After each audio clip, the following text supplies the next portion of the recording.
Call it Park Bubba Sparks. Booty, booty, booty, booty, rockin' everywhere. Booty, booty. Hey, I don't know what to do.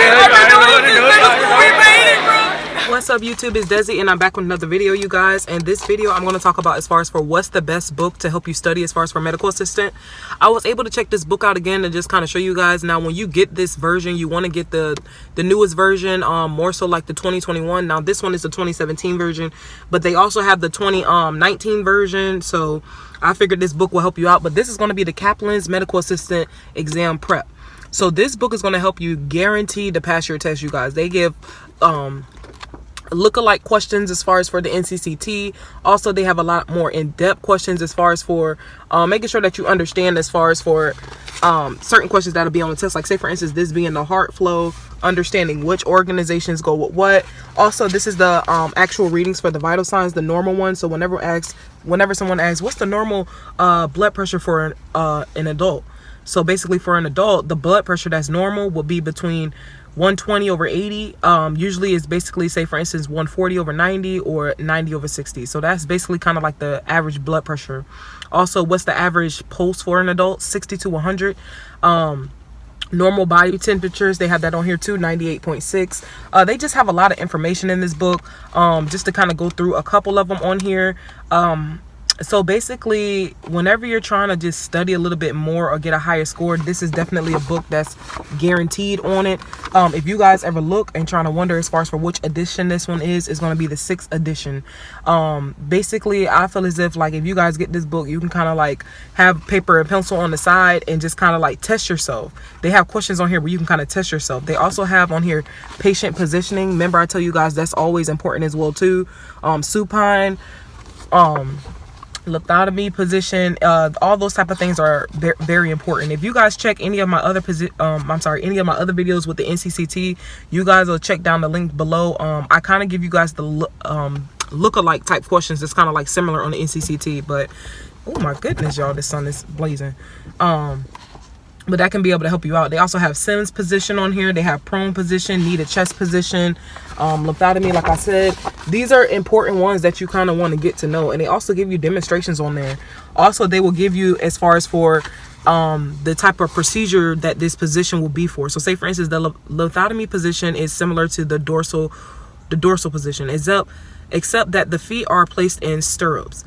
This is done for vaginal exams, pap smears, and pelvic exams and procedures. Draping is done in the same manner as the dorsal position. So basically, whenever you're trying to get a pap smear or anything like that, lithotomy position will be that position that you use, which will be something like that. Now, most people with this book, they may not think is as helpful, or probably think there's another book that can kind of be helpful for them as well too. I would say go for it, but this one definitely helped me out as far as for the second time I took my medical assistant test, and I kind of just saw the growth within 2 points. They also have on here instruments and equipment, so kind of like just showing as far as for the everyday medical assistant instruments. Now, everybody may not use these instruments every day depending on the specialty that you're in, but this definitely does help out. Also, like I said, they just have certain questions on here where you could just kind of like quiz yourself, like stuff like that. So I definitely feel like check this book out if you guys are looking. This is kind of like how this book looks. It's the Medical Assistant 6th edition book, and this can guarantee to help you out. Now, as far as for anyone who basically, because I see a lot of people ask questions like, okay, I went to medical assistant school, I'm not into the field, what should I do? I already have my diploma, my certification, what should I do? So basically, if you had already went to medical assistant schooling and you pretty much didn't too much finish or anything like that, what I would say, oh my gosh, y'all, this light is crazy, but it's okay. What I would say is, keep on trying. Like, at the end of the day, you don't have to do anything so major where it's like it's going to stop you from doing what you want to do. So what I would say is try to get into the field to try to see as far as for, are there any people that's hiring for people who don't have medical assistant experience. You can always type that in on Indeed as well too, like medical assistant, no experience. Some people will train you on just to, you know, make sure that you have an idea as far as for how to use the electronic health records, which is the EMR. The one we use is eClinicals, so everyone pretty much use different EMRs.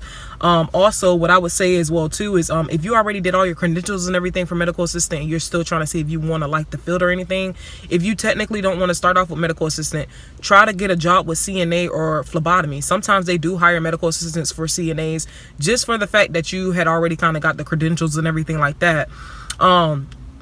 Now, I feel like, one, just don't let your stuff go to waste, because you don't want to make it seem as if you went to school for something and nothing really too much major really happened. So what I would do is continue to check on that. One thing that I know for a fact that I need to work on is the medical office procedures.